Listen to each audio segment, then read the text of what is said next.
नमस्कार दर्शक बंधु आपण को आम चैनल को स्वागत। आज भिडटी मकर राशि व्यक्ति विशेषों बहुत गुरुत्वपूर्ण रही। से आपणकर जदि मकर राशि होता है तेबे यही भिडटी को निश्चित भाव थरे मात्र शेष पर्यंत देखंतु एवं निजर व्यस्त समय मध्यरु मात्र 10 मिनिट समय आपण निज पाई दियंतु एवं निज भविष्यत विषय रे जानतु। देखंतु दर्शक बंधु दीर्घ दिन पर माने एही मे मासरे 3टी प्रमुख ग्रह करुछंती राशि परिवर्तन, जार प्रभाव आपणकर कर्म क्षेत्र रे, आपणकर स्वास्थ्य, शिक्षा, प्रेम संपर्क, वैवाहिक जीवन, पारिवारिक संपर्क, भाग्य उपरे अधिक रही पारे। किंतु एही परिवर्तन आपण को शुभ फल देव ना अशुभ फल देव ताहा जानिबा पई आपण आम सह भिडियोर शेष पर्यंत जोड़ी होई रुहंतु। तेबे चलंतु कार्यक्रमटी को आगको बढ़ाइबा। किंतु ता पूर्वरु जदि आपणकर मकर राशि होइथाए एवं आपण भी ईश्वर को आंतरिक भक्ति एवं विश्वास करंती तेबे भिडियोटी को लाइक करंतु। कमेंट बॉक्स रे जय जगन्नाथ, जय माँ लक्ष्मी अवश्य लिखि दियंतु। ता सहित आपणक मनरे जहाँ भी प्रश्न रही, जहाँ भी द्वंद्व रही, आपण कमेंट बॉक्स रे लिखि जणांतु। आमे आपणक प्रश्नर उत्तर देवा पई यथा संभव प्रयास करिबु। देखंतु विलंब हेले मध्य आपणक प्रश्नर आमे निश्चित उत्तर देबु। ता सहित दर्शक बंधु जानी रखंतु जे आमर यही कार्यक्रमटी आपणकर जन्म राशि बा चंद्र राशि उपरे आधारित होइछि। जदि आपण आपणकर जन्म राशि जानि नाहंती एवं नाम राशि को व्यवहार करी समस्त कार्य करुछंती तेबे आपण कमेंट बॉक्स रे निजर जन्म तारीख, जन्म समय एवं जन्म स्थान लिखि जणांतु। आमे आपणकर जन्म राशि, लग्न, नक्षत्र जणाई देबु, जहाँ आपणक पई सठिक एवं निर्भुल रहिबा एवं आपण एहाको व्यवहार करी भविष्यत रे जेकोनोसी शुभ कार्य बा मांगलिक कार्य करि परिबे। ता सहित दर्शक बंधु जानी रखंतु जे भिडियोर मध्य भाग रे आम सह जोगाजोग करिबा पई एक व्हाट्सएप नंबर टी दिया जाइछि, जहाँ माध्यम रे आपण आम सह जोगाजोग करी निजर कुंडली, राशि, लग्न, नक्षत्र ता सहित आपणक जीवन रे जहाँ भी समस्या अछि किंबा आपण कुंडली मेलक करबाकू चाहुचंती सबु तथ्य आम सह जोगाजोग करी बुझी पारिबे। सेति पई आपण भिडियोटी को शेष पर्यंत देखंतु। एबे चलंतु आरंभ करिबा आजिर कार्यक्रम। किंतु ता पूर्वरु देखिबा आपणक मकर राशि रे नवग्रहंकर स्थितिटी किभଳି रहुछि। देखंतु आपणकर तृतीय गृह रे राहु, शुक्र, शनि एवं बुध, चतुर्थ गृह रे सूर्य, पंचम गृह रे देवगुरु बृहस्पति, सप्तम गृह रे मंगल, नवम गृह रे केतु विराजमान करिछंती, जहा फल रे सेही गृह गुड़िक अधिक प्रभावित हेबा। एबे चलंतु सर्वप्रथम जानिबा एही मे मासरे आपणकर स्वास्थ्यटी किभଳି रहिबा। देखंतु स्वास्थ्य आपणक कुंडलीर प्रथम गृहरु जना पड़े एवं प्रथम गृहर बा आपणक राशिर स्वामी हेउचंती शनिदेव, जे तृतीय घरे विराजमान करिछंती किंतु राहुक प्रभाव रे रहिछंती। एही मे मास 18 तारीख पर्यंत राहुक प्रभाव रे रहिबे, जहा फल रे आपणकर स्वास्थ्य रे किछिटा समस्या आपण देखि पारंती। विशेष भाव रे ऋतुकालीन रोग रे आपण आक्रांत होई पारंती। थंडा, ज्वर, काश, सर्दी भली समस्या मध्य देखा देई पारे। ता सहित पेटरे जंत्रणा मध्य अनुभव करि पारंती। किंतु देखंतु एही मे मास 18 तारीख पर जेतेबेले राहुंक कबलरु शनि मुक्त होई जिबे सेतेबेले आपणक स्वास्थ्य रे बड़ परिवर्तन आसीबो। कारण शनि जेतेबेले चंद्रमांक ठारू तृतीय घर दूरतारे रुहंती शनि शुभ फल प्रदान करिथांती। तेणु करी आपणक स्वास्थ्य रे जहाँ भी समस्या रही ताहा दूर होई जिबो। कौनसी भी गंभीर समस्या आपण देखिबे नहीं। जदि भी पूर्वरु आपणक स्वास्थ्य रे किछि गंभीर समस्या चलीथिला ତାହା ମଧ୍ୟ ଧୀରେ ଧୀରେ ଦୂର ହୋଇଯିବ। ଆପଣଙ୍କର କୁଣ୍ଡଳୀରେ ଶନିଙ୍କର ସ୍ଥିତି ବହୁତ ଭଲ ଥିବାରୁ ତା ସହିତ ଦେବଗୁରୁ ବୃହସ୍ପତିଙ୍କ ଗୃହରେ ଥିବାରୁ ଆପଣଙ୍କୁ ବହୁତ ଅଧିକ ଶୁଭ ଫଳ ଦେବେ। ଆପଣଙ୍କ ସ୍ୱାସ୍ଥ୍ୟରେ ଉନ୍ନତି ଆଣିବେ। ଯଦି ଆମେ ଆପଣଙ୍କର ପ୍ରେମ ସମ୍ପର୍କ, ଶିକ୍ଷା ଏବଂ ସନ୍ତାନର ଯୋଗକୁ ଦେଖିବା, ତେବେ ଦେଖନ୍ତୁ ଆପଣଙ୍କ ପଞ୍ଚମ ଗୃହରେ ଦେବଗୁରୁ ବୃହସ୍ପତି ବିରାଜମାନ କରିଛନ୍ତି ଏବଂ ଗୁରୁ ହେଉଛନ୍ତି ଏକ ଶୁଭ ଗ୍ରହ। ତେଣୁକରି ଆପଣଙ୍କ ପ୍ରେମ ସମ୍ପର୍କରେ ଯାହା ବି ସମସ୍ୟା ଚାଲିଛି, ଯାହା ବି ମନମାଳିନ, ମତାନ୍ତର କିମ୍ବା ଆପଣଙ୍କ ସମ୍ପର୍କରେ ଯଦି ଦୂରତାଟି ବଢ଼ିଯାଇଛି, ତାହା କମିବା ଆରମ୍ଭ ହେବ। ଆପଣଙ୍କର ମନ ଖୁସି ମଧ୍ୟ ରହିବ। ଆପଣଙ୍କ ସମ୍ପର୍କରେ ନିକଟତରତା ବଢ଼ିବା କାରଣରୁ ଆପଣ ଦେଖିବେ ଆପଣଙ୍କ ସାଥୀଙ୍କର ଆପଣଙ୍କ ପ୍ରତି ବୁଝାମଣା, ସମ୍ମାନ, ପ୍ରେମ ସବୁ ବଢ଼ିବାର ଆପଣ ଅନୁଭବ କରିବେ।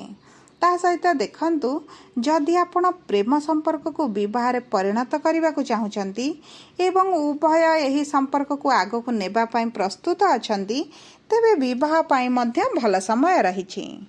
ଆପଣ ଉଭୟ ବିବାହ ବନ୍ଧନରେ ବାନ୍ଧି ହୋଇପାରିବେ। ଯଦି ଆମେ ଆପଣଙ୍କର ଶିକ୍ଷାକୁ ଦେଖିବା, ତେବେ ଶିକ୍ଷା ଆପଣଙ୍କର ବହୁତ ଭଲ ରହିଛି। ଆପଣ ଯଦି ଏହି ସମୟ ମଧ୍ୟରେ ଶିକ୍ଷା ସମ୍ବନ୍ଧିତ କୌଣସି ବଡ଼ ନିଷ୍ପତ୍ତି ନିଅନ୍ତି, ଆପଣଙ୍କୁ ବହୁତ ଅଧିକ ଶୁଭ ଫଳ ମିଳିବ। ବିଶେଷ ଭାବରେ ମେ ମାସ 15 ତାରିଖ ପୂର୍ବରୁ, କାରଣ ମେ ମାସ 15 ତାରିଖ ପରେ ଗୁରୁ ଆପଣଙ୍କ ପଞ୍ଚମ ଗୃହ ତ୍ୟାଗ କରି ଆପଣଙ୍କର ଷଷ୍ଠ ଗୃହକୁ ଗୋଚର କରିବେ। ତେଣୁକରି ଆପଣ ଯଦି କିଛି ଇଣ୍ଟରଭ୍ୟୁ ଦେଉଛନ୍ତି, ଏଣ୍ଟ୍ରାନ୍ସ ଦେଉଛନ୍ତି, କମ୍ପିଟେଟିଭ୍ ଏକ୍ଜାମରେ ଭାଗ ନେଉଛନ୍ତି, ତେବେ ମେ ମାସ 15 ତାରିଖ ପୂର୍ବରୁ ନେଲେ ଆପଣଙ୍କ ପାଇଁ ଭଲ ରହିବ। ଆପଣଙ୍କୁ ଶୁଭ ଫଳ ମିଳିବ, ଆପଣଙ୍କୁ ସଫଳତା ମଧ୍ୟ ମିଳିବ। ତା ସହିତ ଯଦି ଆପଣ କିଛି କୋର୍ସ କରିବାକୁ ଚାହୁଁଛନ୍ତି, ନୂଆ କଲେଜରେ ଆଡ଼ମିସନ୍ ନେବା ପାଇଁ ଚାହୁଁଛନ୍ତି, ତେବେ ମେ ମାସ 15 ତାରିଖ ପୂର୍ବରୁ କଲେ ଆପଣଙ୍କ ପାଇଁ ଶୁଭ ରହିବ। ଯଦି ଆମେ ଆପଣଙ୍କର ସନ୍ତାନର ଯୋଗକୁ ଦେଖିବା, ତେବେ ଦେଖନ୍ତୁ ସନ୍ତାନର ଯୋଗ ବହୁତ ଭଲ ରହିଛି। ବିଶେଷ ଭାବରେ ଯେଉଁ ନବବିବାହିତ ଦମ୍ପତି ସନ୍ତାନ ପାଇଁ ପ୍ଲାନିଂ କରିବାକୁ ଚାହୁଁଛନ୍ତି, ଆପଣ ଏହି ସମୟ ମଧ୍ୟରେ କରାଇ ନିଅନ୍ତୁ। ଆପଣଙ୍କ ପାଇଁ ବହୁତ ଭଲ ରହିବ। ଯଦି ଆପଣ ସନ୍ତାନ ପ୍ରାପ୍ତିକୁ ନେଇ ବହୁ ସମସ୍ୟାରେ ଅଛନ୍ତି, ଦୀର୍ଘ ଦିନ ଚେଷ୍ଟା ପରେ ମଧ୍ୟ ଆପଣ ନିରାଶତାର ସମ୍ମୁଖୀନ ହେଉଛନ୍ତି, ତେବେ ଗୁରୁ ଆପଣଙ୍କର ସନ୍ତାନର ଗୃହରେ ବିରାଜମାନ କରି ଆପଣଙ୍କୁ ଶୁଭ ଫଳ ପ୍ରଦାନ କରିବେ। ସେଥିପାଇଁ ଆପଣ କର୍ମ କରନ୍ତୁ, ଡାକ୍ତରଙ୍କ ସହ ଯୋଗାଯୋଗ କରନ୍ତୁ। ଦେଖନ୍ତୁ, ଆପଣଙ୍କର ଭାଗ୍ୟ ଆପଣଙ୍କ ସାଥ ଦେବ, କିନ୍ତୁ ଆପଣଙ୍କ କର୍ମକୁ କରିବାକୁ ତ ନିଶ୍ଚିତ ଭାବରେ ପଡ଼ିବ। ସେଥିପ୍ରତି ଆପଣ ଟିକେ ଦୃଷ୍ଟି ଦିଅନ୍ତୁ, ନିଜ କର୍ମ କରିଚାଲନ୍ତୁ। ଯଦି ଆମେ ଆପଣଙ୍କ ବିବାହର ଯୋଗ ଦେଖିବା, ଦେଖନ୍ତୁ ସପ୍ତମ ଗୃହରେ ମଙ୍ଗଳ ବିରାଜମାନ କରିଛନ୍ତି। ତେଣୁକରି ଆପଣଙ୍କ ବୈବାହିକ ସମ୍ପର୍କରେ ଆପଣ ମତଭେଦ, ମନାନ୍ତର, ମନମାଳିନ ଦେଖୁଥିବେ। ଛୋଟ ଛୋଟ କଥାକୁ ନେଇ ଝଗଡ଼ା, ଯୁକ୍ତିତର୍କ ଭଳି ପରିସ୍ଥିତି ମଧ୍ୟ ହେଉଥିବ। ଆପଣଙ୍କ ସମ୍ପର୍କରେ ଆପଣ କିଛିଟା ଅସନ୍ତୋଷ ମଧ୍ୟ ଅନୁଭବ କରୁଥିବେ। କିନ୍ତୁ ଦେଖନ୍ତୁ, ମଙ୍ଗଳଙ୍କର ସପ୍ତମ ଗୃହ ତ୍ୟାଗ ପରେ ଆପଣଙ୍କର ବିବାହ ପାଇଁ ବହୁତ ଭଲ ସମୟ ଆସୁଛି। ଯଦି ଆପଣ ଅବିବାହିତ ଅଛନ୍ତି, ବିବାହର ଯୋଜନାରେ ଅଛନ୍ତି, ଆପଣଙ୍କ ବିବାହର ଯୋଗ ମଧ୍ୟ ଆସୁଛି। ଆପଣଙ୍କ ବିବାହ ଫିକ୍ସ ହୋଇପାରେ କିମ୍ବା ବିବାହ ମଧ୍ୟ ହୋଇପାରେ। ଯେଉଁ ବୈବାହିକ ଦମ୍ପତିଙ୍କର ସମସ୍ୟା ଚାଲିଛି, ସେମାନଙ୍କର ସମ୍ପର୍କରେ ସେହି ସମସ୍ୟା ଗୁଡ଼ିକ ଦୂର ହୋଇଯିବ। ଉଭୟଙ୍କ ମଧ୍ୟରେ ନିକଟତରତା ବଢ଼ିବ, ମାନ ସମ୍ମାନ ବୃଦ୍ଧି ପାଇବ। ବିଶେଷ ଭାବରେ ଆପଣଙ୍କ ସାଥୀ ଆପଣଙ୍କୁ ବୁଝିବା ଆରମ୍ଭ କରିବେ, ସମ୍ମାନ ଦେବା ଆରମ୍ଭ କରିବେ। ଆପଣଙ୍କ ପରିବାର ଲୋକ ମଧ୍ୟ ଆପଣଙ୍କୁ ସମ୍ମାନ ଦେବେ, କାରଣ ଆପଣଙ୍କ ପରିବାରରେ କିଛି ଏଭଳି ଘଟଣା ଘଟିପାରେ ଯେଉଁଥିପାଇଁ ପରିବାର ବର୍ଗଙ୍କର ସମ୍ମାନ ଆପଣଙ୍କ ପ୍ରତି ବଢ଼ିଯିବ। ତା ସହିତ ଯଦି ଆପଣଙ୍କ ସାଥୀଙ୍କ ସ୍ୱାସ୍ଥ୍ୟକୁ ନେଇ ଆପଣ ଚିନ୍ତିତ ଅଛନ୍ତି, ତେବେ ଆପଣଙ୍କର ଚିନ୍ତା ମଧ୍ୟ ଦୂର ହୋଇଯିବ। ଆପଣଙ୍କର ସାଥୀଙ୍କ ସ୍ୱାସ୍ଥ୍ୟରେ ଭଲ ପରିବର୍ତ୍ତନ ଆସିବ, କାରଣ ମଙ୍ଗଳ ଆପଣଙ୍କ ସପ୍ତମ ଗୃହରେ ରହି ଆପଣଙ୍କର ସାଥୀଙ୍କର ବ୍ଲଡ଼ ରିଲେଟେଡ୍ ସମସ୍ୟା ସୃଷ୍ଟି କରୁଥିବେ। ଡାଇବେଟିସ୍ ହେଉ, କୋଲେଷ୍ଟ୍ରଲ୍ ହେଉ, ବିପି ହେଉ, ଥାଇରଏଡ଼୍ ହେଉ, ଯେକୌଣସି ବ୍ଲଡ଼ ରିଲେଟେଡ୍ ସମସ୍ୟା ଆପଣଙ୍କ ସାଥୀଙ୍କର ବାହାରିପାରେ। ଯଦି ବା ପୂର୍ବରୁ ରହିଛି, ତାହା ବଢ଼ିବାର ମଧ୍ୟ ଅଧିକ ସମ୍ଭାବନାଟି ରହିଛି। କିନ୍ତୁ ମଙ୍ଗଳଙ୍କର ସପ୍ତମ ଗୃହ ତ୍ୟାଗ ପରେ ଏହିସବୁ ସମସ୍ୟା ଆପଣଙ୍କ ସାଥୀଙ୍କର ଦୂର ହୋଇଯିବ। ଆପଣଙ୍କ ବୈବାହିକ ସମ୍ପର୍କରେ ମଧୁରତା ଫେରିବ। जदि आमे आपणकर कर्मक्षेत्र को देखिबा तेबे कर्मर गृहर स्वामी होउचंदी शुक्र, जी आपणक तृतीय गृह उच्च विराजमान करिसंती। सेतिपई जदि आपण ऑनलाइन कारोबार करूचंती, ऑनलाइन काम करूचंती, ऑनलाइन बिजनेस करूचंती किंबा डिजिटल मीडिया रे सॉफ्टवेयर रे जेकोनोसी काम आपण डिजिटली करूचंती, आपणको बहुत अधिक शुभ फल मिलिबा। कारण आपणकर तृतीय गृह हेउची आपणक ऑनलाइन कारोबार गृह। आपणको सफलता मिलिबो। आपणकर जो दीर्घ दिनर संघर्ष थिला ता मध्ये आपणकर दूर होइतिबो। ता सहित जो माने चाकरी करिसंती से मानक चाकरी रे उच्च अधिकारी सहित धीरे धीरे घनिष्ठता वृद्धि पाइबो।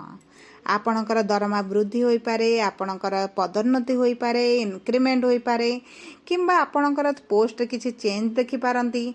आपणकर टार्गेट आपण सहजरे पूर्ण मध्य करि पारंती, जेउथि पई आपणकर दक्ष परिचालना आपणक कर्मक्षेत्र रे आपणको प्रशंसित करिबो।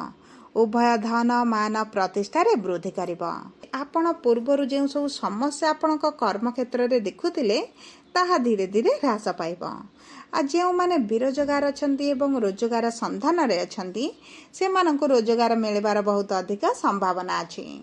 ता सहित जदि आमे व्यवसायी माननको देखिबा तेबे देखंतु आपणकर लाभ तो निश्चित बढ़िबो।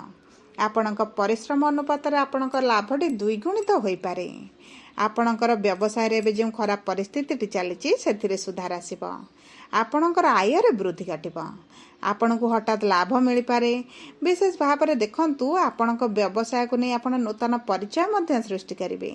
तेणुकरी मोटामोटी भाव जदि देखिबा आपणक पई एही मे मासटी बहुत भल रहिची। विशेष भाव में मे मास 15 तारीख परे आपणक पई बहुत भल समय आसुची। किंतु अधिक शुभ फल प्राप्ति पई आपण शनिकर बीज मंत्र जप करंतु, हनुमान चालीसा पाठ करंतु, सूर्य देवता को जल अर्पण करंतु एवं शनिक मंदिर रे किछि तेल अर्पण कर दियंतु। आपणको बहुत अधिक शुभ फल प्राप्ति हेबो।